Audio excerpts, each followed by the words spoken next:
pessoa de Evani, iremos hoje tecer considerações acerca do suicídio e do amor à vida. Temática essa muitíssimo apropriada, porque estamos iniciando o mês de setembro e neste mês nós levantamos uma bandeira que é a do Setembro Amarelo, que faz parte de uma luta em prol da vida, a favor da vida, que então tenta iluminar, esclarecer as consciências acerca das consequências danosas do suicídio.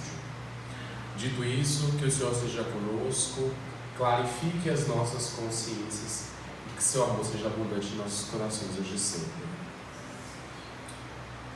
Desde o início do século XIX, percebemos uma torrente de modificações na estrutura social. Essas modificações, de fato, são ainda resquícios daquilo que foram os movimentos revolucionários capazes de promover mudanças bastante acentuadas em nossa sociedade. A exemplo disso, podemos citar a primeira Revolução Industrial ocorrida na metade do século XVIII, a segunda no século seguinte e também a própria Revolução Francesa, que vai trazer todo um corpo importantíssimo para a constituição dos direitos humanos, da dignidade, da cidadania, da igualdade, da liberdade, que são preceitos basilares de uma estrutura social coesa, ordenada, tal como nós a conhecemos. Apesar, é claro, de nem sempre esses mesmos direitos vigerem em sua plenitude, se efetivarem nas relações sociais. E então esses movimentos revolucionários, de alguma sorte, vão promover modificações na estrutura social e, por consequência, no modo de vida das criaturas humanas. Já fizemos referência às revoluções industriais, aquelas que foram responsáveis por modificar a estrutura, o meio de produção.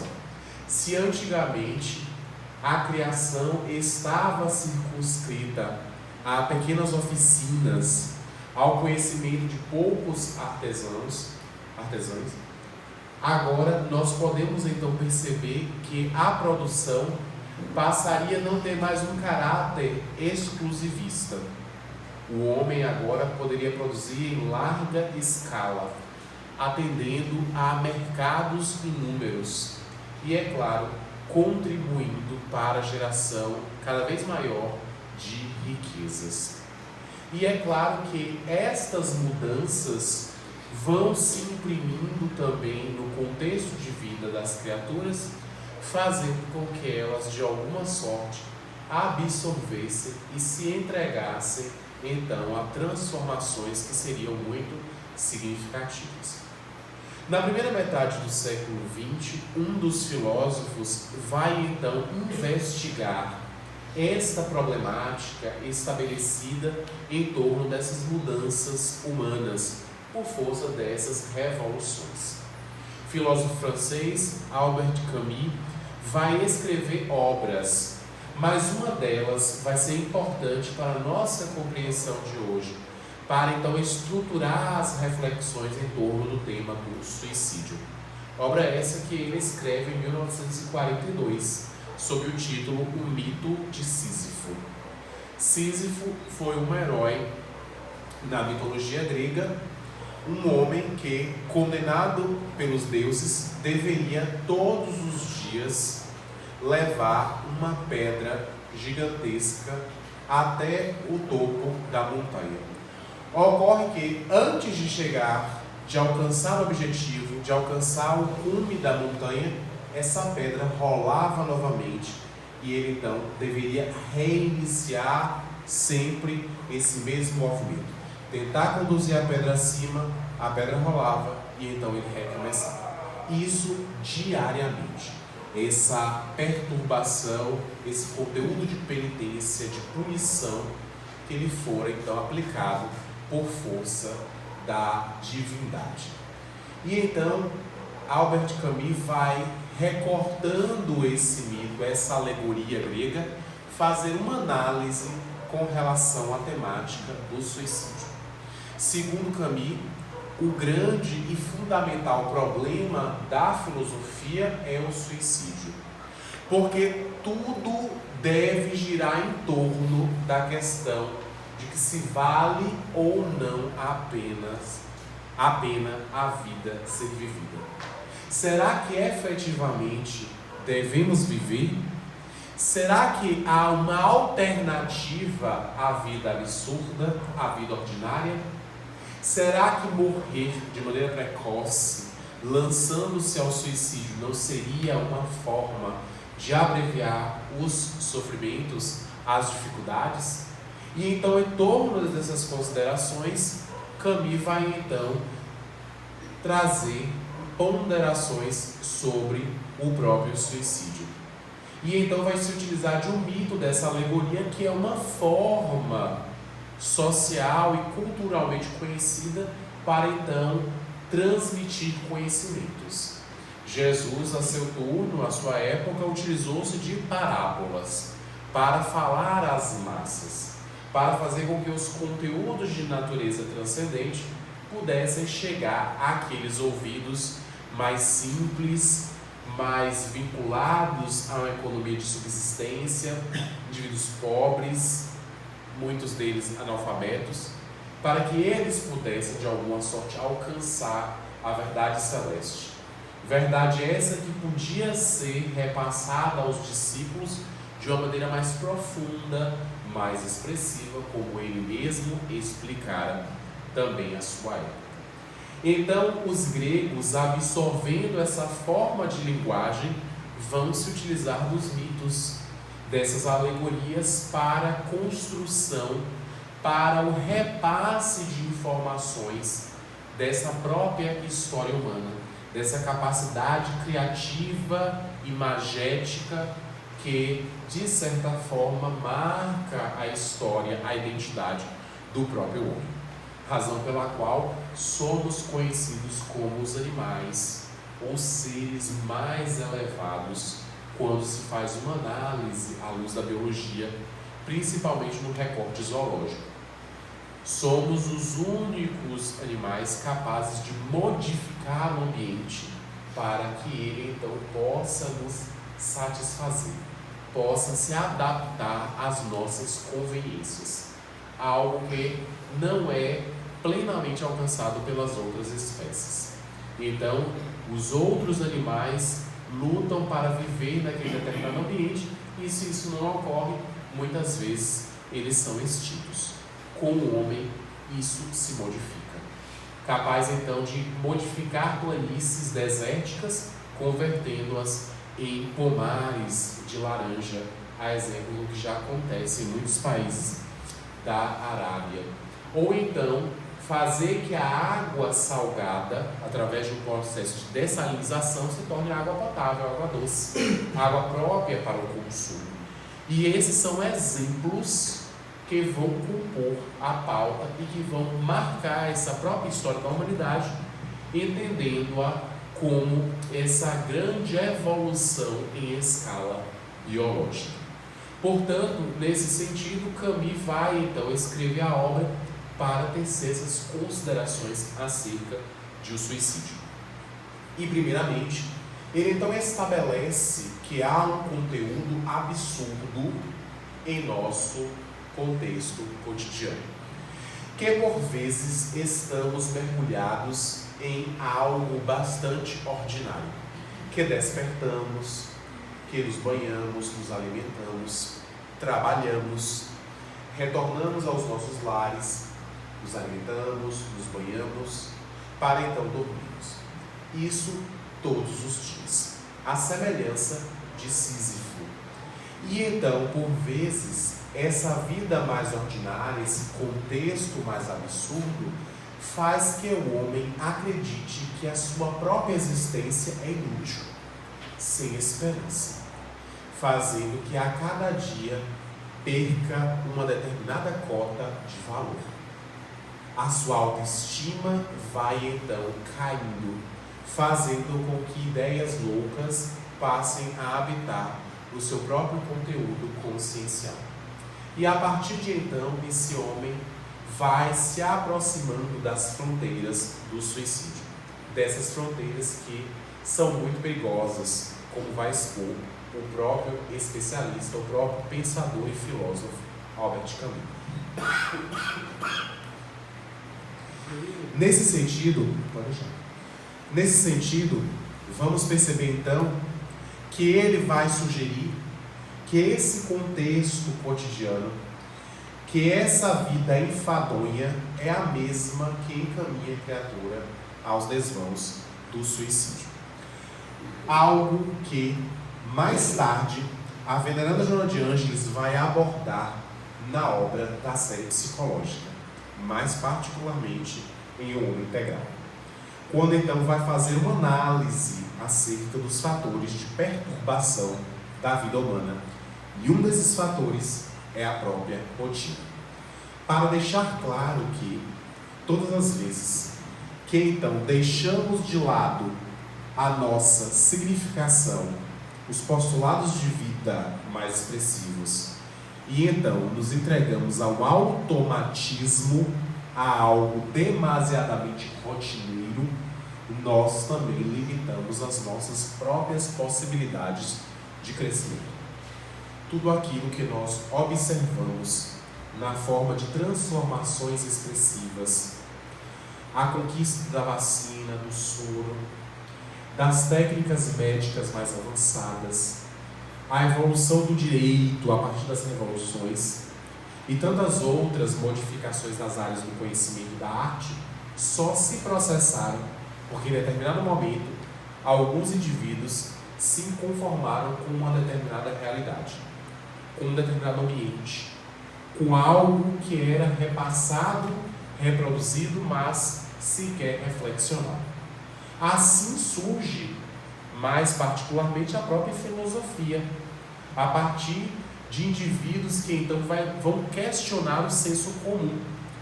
A divindade que se proliferava no panteão grego, mas que de alguma sorte não conseguia alcançar ou solucionar as problemáticas humanas. E então, esses filósofos surgem para questionar esta realidade que estava posta, fazendo que a cognição, a reflexão pudessem nos guiar em torno do verdadeiro conhecimento. E então, assim, surge o próprio contexto filosófico, esse contexto de verdade enraizado no conhecimento, no raciocínio, na cognição.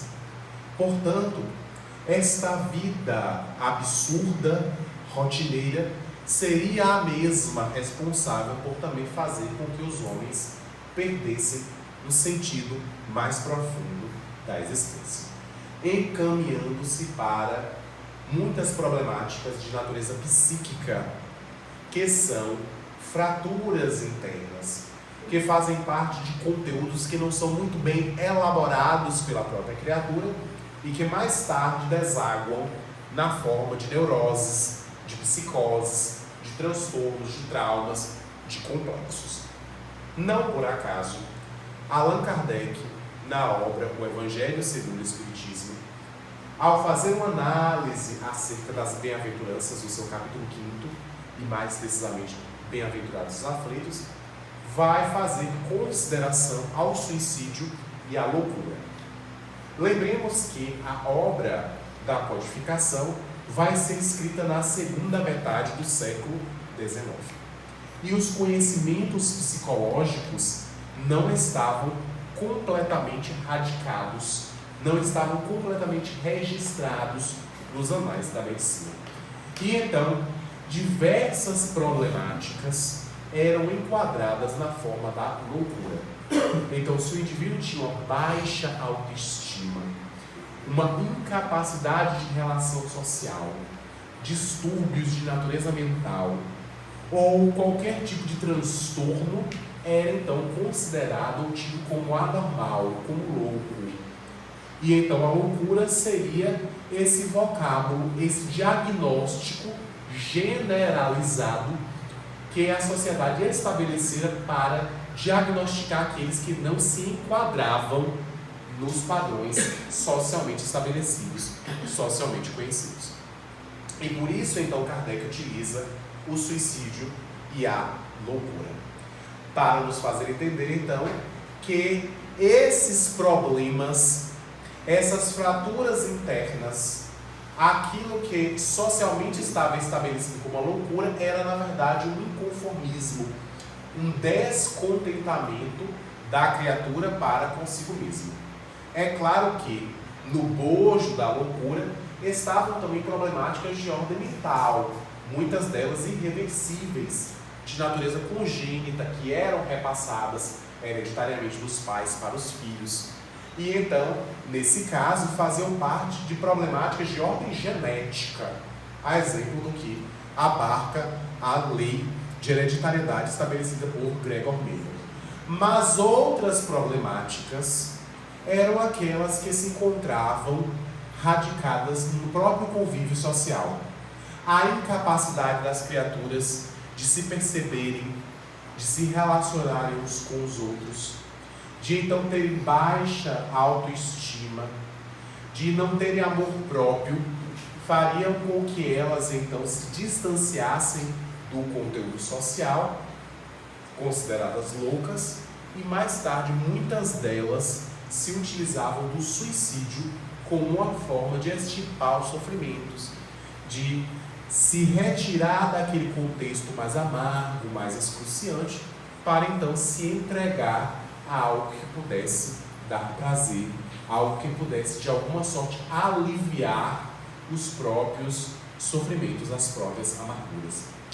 E isso é tão verdade que quando nós analisamos algumas obras, nós vamos perceber esse conteúdo de suicídio muito vinculado a essa suposta libertação a um conteúdo amargo, a um conteúdo sofrível.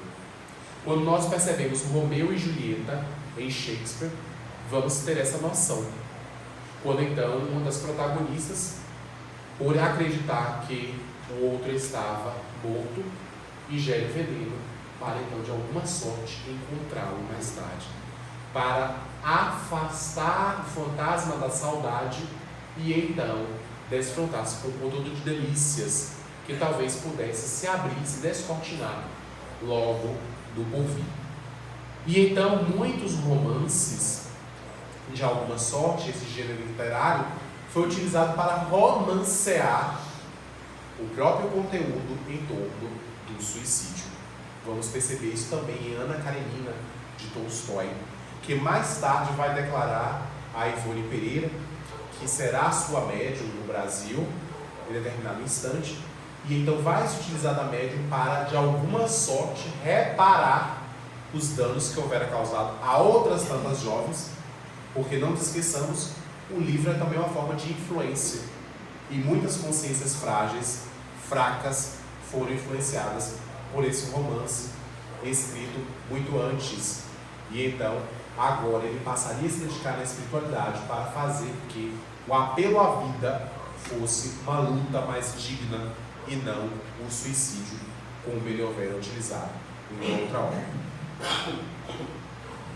Portanto, compreender essa temática literária, cultural, histórica, faz parte dessa compreensão em torno do suicídio. Suicídio esse que é muito analisado e estudado pelos especialistas da contemporaneidade. Não só por psicólogos, mas também por médicos, por outras áreas do conhecimento. De acordo com dados de um relatório da Organização Mundial de Saúde, que fora publicado aproximadamente em 2014, até 2025, a principal causa mortes do mundo será a depressão. Dessa que é uma doença de natureza íntima, de natureza psíquica. E nós sabemos que a grande maioria dos casos de suicídio se dá justamente como um desdobramento de um caso de depressão, que já estava instalado e que não fora muitas vezes percebido por aqueles que estavam ao lado, pelos parentes, pelos amigos, pelos vizinhos. Portanto, é de se admirar que, durante esta época, quando da publicação do relatório, aproximadamente 1 milhão de pessoas morriam no mundo por suicídio. No Brasil, esse número era equivalente a 11 mil casos por ano. Nós sabemos que hoje essa quantidade já aumentou, principalmente fazendo uma referência entre as crianças e os jovens.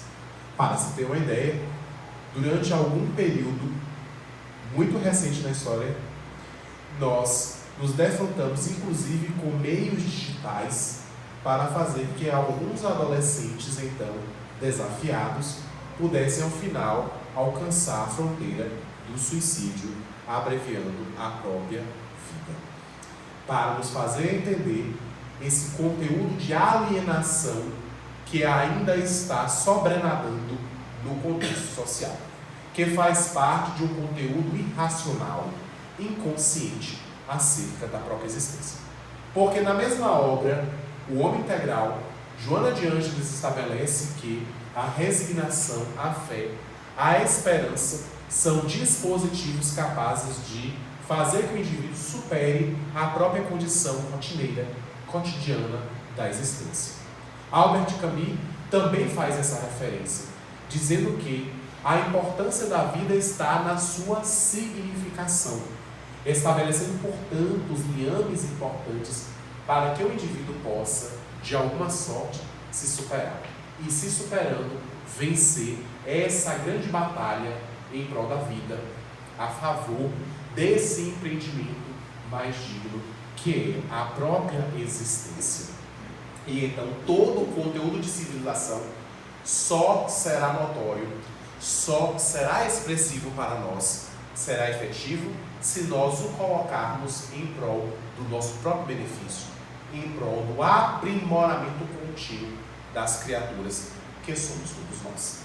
Razão pela qual Allan Kardec, na obra básica, o Livro dos Espíritos, irá questionar os benfeitores espirituais, mais precisamente na consigna 793.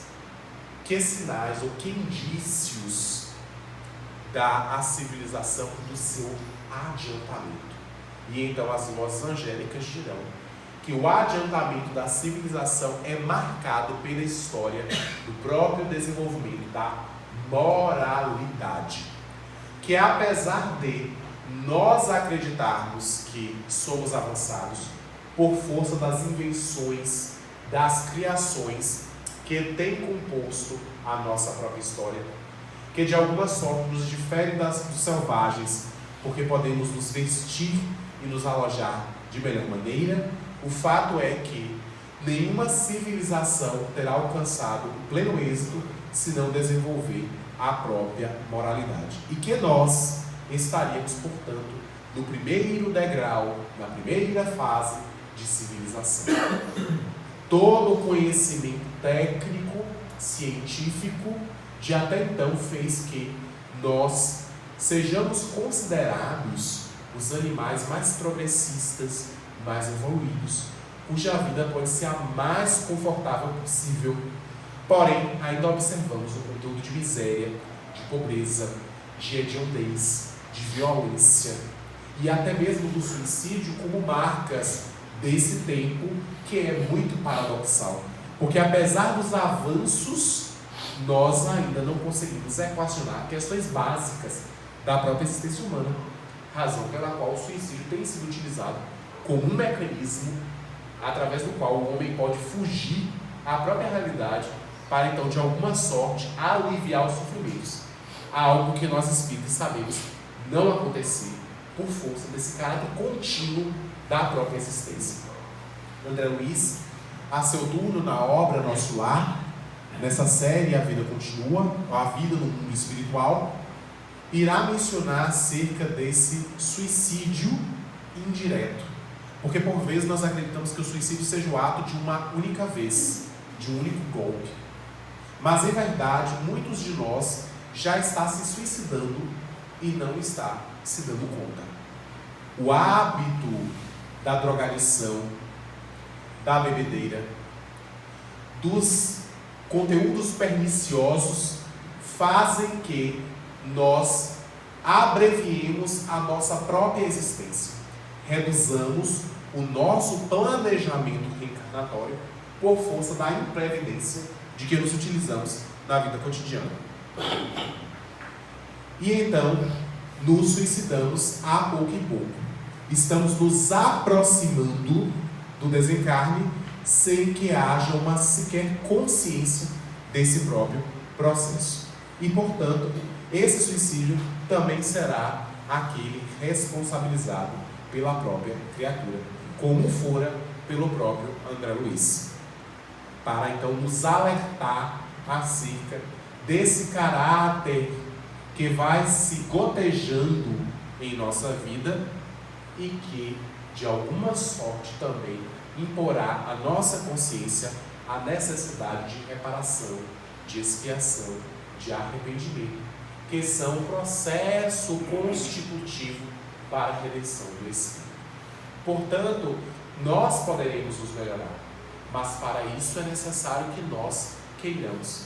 Poderemos superar o suicídio, o nosso descontentamento, mas é necessário um esforço por parte da própria criatura.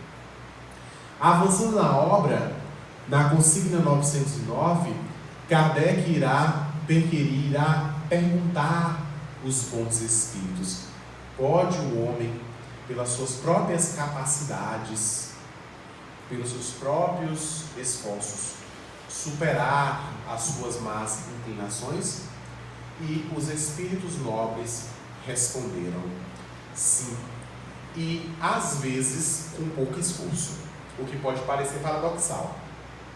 Porque modificar-se com pouco esforço, como isso é possível?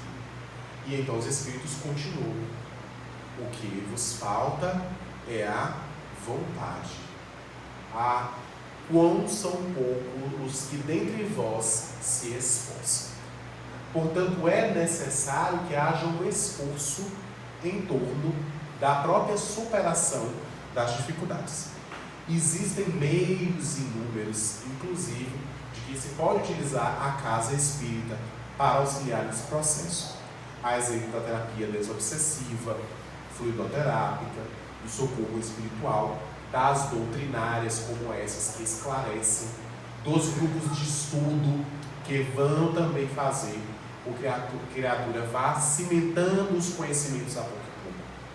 Mas é necessário que ela queira, que ela tenha força de vontade, porque de nada adiantará o esforço dos benfeitores da casa, dos seus trabalhadores, se a própria criatura não quiser, não lutar pelo próprio aprimoramento. Não buscar muitas vezes também uma terapêutica medicamentosa, uma terapêutica especializada, porque nenhuma casa espírita fará alusão a um tratamento de natureza exclusivista. Tampouco nenhum especialista médico poderá também indicar somente a terapia medicamentosa. Há de se considerar um caráter multifacetado, multidisciplinar no atendimento àqueles que padecem os transtornos de natureza mental, que estão passando por uma debilidade de autoestima, que têm transtornos, compromissos depressivos, traumáticos, complexos. Portanto, é necessário que nós encaremos toda essa questão com muita seriedade, com muito respeito, colocando-nos no lugar do outro, de maneira, portanto, empática, porque muitos consideram que se suicida aquele que lança a mão desse objetivo. Mas a verdade é que antes mesmo de se suicidar, o indivíduo dá muitos indícios, sinais, e eles demonstram também essa capacidade de lutarem pela própria vida, mas por vezes não conseguem, não encontram o apoio necessário, a escuta, o abraço, o toque, a palavra amiga, capazes de fazer com que eles possam demover essa ideia perniciosa, prejudicial dos seus arraiais da consciência e então possa abrigar sentimentos mais nobres em torno do respeito da própria existência. Portanto, é necessário que estejamos atentos àquilo que Kardec também abordou na própria obra Evangelho segundo o Espiritismo, quando fala acerca dos infortúnios ocultos, daqueles infortúnios, daquelas circunstâncias amargas, daqueles sofrimentos que por vezes não são vistos, são negligenciados por aqueles que estão ao lado, mas que mais tarde poderão desaguar em depressões, em psicose e neurose, e até mesmo do suicídio, para susto, para assombro de muitos. Muitos que dirão, mas eu não percebi. Isso estava patente. E então, quando se faz uma análise, por exemplo, das suas redes sociais, daqueles conteúdos que ele costumava comunicar em diálogos, vai se perceber que aquele indivíduo já dava indícios de que almejava a fuga da própria vida, da própria existência. Portanto, é necessário que encaremos o suicídio como uma problemática, como uma epidemia que tem se alastrado, afetado e nos influenciado de maneira muito perniciosa, muito negativa. E então muitos são os esforços em torno da valorização da própria vida, a exemplo daquilo que nos trazem as terapêuticas médicas, psicológicas, a própria casa espírita, os centros de valorização à vida, os CVVs, que tem atendimento 24 horas, para que o indivíduo possa, no momento grave, ter alguém com quem possa se comunicar, possa falar, e então, quem sabe, demover da sua consciência essa ideia suicida, autocida. Portanto, é necessário que nós, respeitando, portanto, esses postulados da individualidade de cada qual, busquemos então significar a nossa própria existência, afastando-nos do automatismo e da rotina. Porque o fato é que nós podemos dignificar a nossa própria existência fazendo tudo aquilo que nós já fazemos, acordando, despertando, nos banhando, trabalhando, mas entendendo que aquilo é importante para o nosso conteúdo de vida, para aqueles que nos servem, que vão fazer com que esses mesmos trabalhos, esses labores, essas tarefas possam enobrecer a nossa própria existência. E a partir daí é que, estabelecendo o objetivo de existência, o indivíduo vai afastando por de vez o suicídio de sua própria existência. Quando nós tomamos a obra de Viktor Frankl, vamos entender a importância do significado da vida em nossos conteúdos. Porque ele, que durante a Segunda Guerra Mundial estivera recluso em um dos campos de concentração nazista, pôde observar, num grande laboratório a céu aberto, aquilo que mais tarde iria compor uma de suas teses e que fora importantíssima para a própria história da psicologia. Em 1942, ele fora aprisionado num dos campos de concentração. E então, de lá, sobrevivera somente ele e a sua irmã. E toda a família não conseguira alcançar o mesmo êxito. Durante aquela experiência amarga, de carnificina, de sofrimentos atrozes, inomináveis, ele então observara uma série de companheiros. Alguns deles se lançavam a cercas elétricas para abreviarem as próprias dores, suicidando-se. Outros, porém, lutavam até as últimas fibras para poderem, quem sabe, alcançar a luz do sol e a liberdade. E isso o fazia questionar: por quê? Para que esses indivíduos estão lutando para sobreviver? Qual o objetivo? E então começaram a questionar os companheiros de campo. Uns respondiam que era necessário sobreviver porque deixaram para trás alguns parentes que conseguiram escapar. E então desejavam encontrá-los e por eles iriam sobreviver. Outros que tinham uma crença em Deus, em Alá, em Javé, uma força superior, como quer que a nomeemos. E essa crença, essa fé os impulsionava à superação daquelas dificuldades, apesar da condição subhumana a que estavam jugulados. E outros ainda acreditavam que as suas próprias vidas seriam um retrato da história que não poderia ser apagado das consciências, que seria importante para a reflexão daqueles atos truanescos, violentos, hediondos, a fim de que eles não mais se repetissem na história da humanidade, e então sobreviveriam para transmitir à posteridade a sua própria história, a história daquele horror que fora por alguns superado. E a partir de então ele vai observando que havia um ponto de interseção entre esses grupos, que apesar de terem objetivos diferentes, todos eles tinham um significado mais expressivo para as próprias vidas. E então, ao sair dos campos de concentração, escreve uma tese, um estudo em torno da logoterapia, ou da psicologia ou psicoterapia do sentido existencial. E então vai inaugurar a terceira escola de psicoterapia vienense, portanto, a logoterapia. Viktor Frankl então vai dizer que é importantíssimo, é imprescindível que o indivíduo tenha um objetivo para a sua própria existência. Porque quando nós não temos, deambulamos na sociedade à maneira de ser inconscientes, ou até mesmo de inconscientes, sem nos questionar o porquê e o para quê das coisas. E então, abstraindo-se desse contexto de realidade, tornamos a nossa vida monótona, enfadonha, rotineira, dando margem ao surgimento de diversas problemáticas de natureza fisiológica e também psicológica e psiquiátrica. Portanto, é necessário que o indivíduo tenha objetivos mais expressivos para a sua própria existência. Que, por exemplo, só vai encontrar sentido na responsabilidade e na liberdade pelos seus atos, na vinculação da criatura para consigo mesma e para com a coletividade.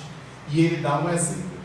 O olho só cumpre a sua função quando ele, então, observa os horizontes, alcança as cores, divisa distâncias, e então cumpre esse objetivo através da observação, que ele jamais pode se observar, senão através de um objeto reflexivo, de um espelho.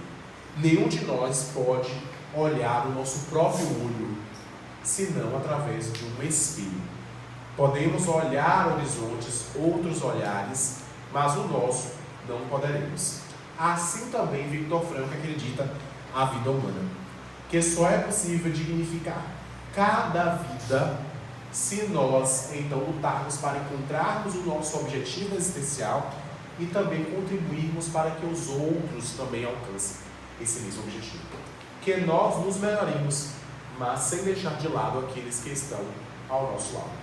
E somente assim, nesse aperfeiçoamento que é de natureza individual e também coletiva, é que o indivíduo há de alcançar esse objetivo de existência, a plenitude, a felicidade.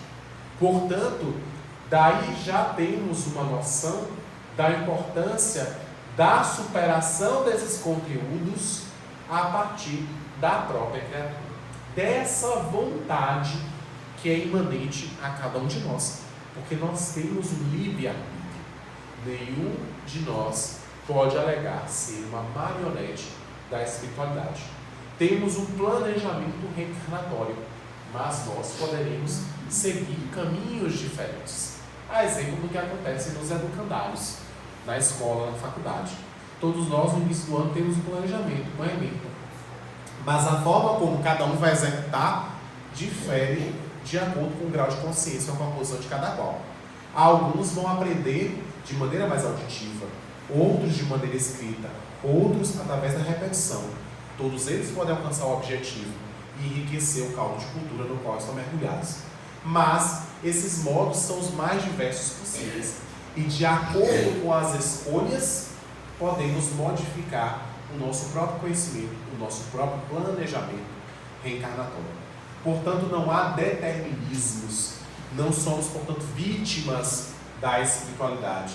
Há de se considerar que há este planejamento e que, por sua vez, detendo a vontade, o livre-arbítrio, nós podemos escolher este ou aquele caminho, lembrando-nos também que arcaremos com as consequências que serão diretamente proporcionais aos nossos próprios atos.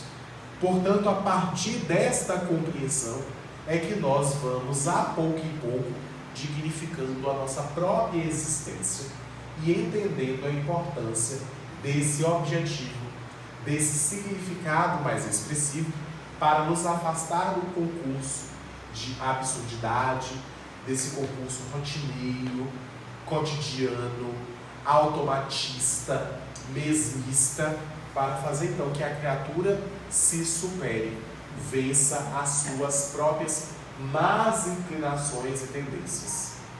Na obra O Evangelho segundo o Espiritismo, no capítulo 17, Allan Kardec, guiado pelos mentores espirituais, é então intuído a escrever acerca do sede perfeitos.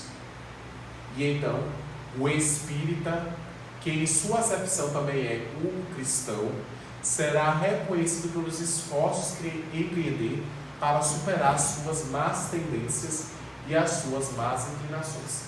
Então já temos a ideia de que não adiantará termos muito dinheiro, muitos recursos, muitos conhecimentos, se nós não superarmos as nossas más influências, as nossas más inclinações. Que somente a partir desse esforço é que nós seremos reconhecidos na espiritualidade, perante o tribunal da nossa própria consciência, que é o tribunal do juízo final. Dessa figuração, que não é de um Deus punitivo, mas da própria consciência, onde estão escritas e inscritas as leis divinas, razão pela qual nenhum de nós pode se eximir do seu cumprimento. Se à luz da lex humana, da lei humana, nenhum de nós pode alegar desconhecimento para infringir o código existente, que dirá com relação ao próprio código divino, de respeito à própria vida.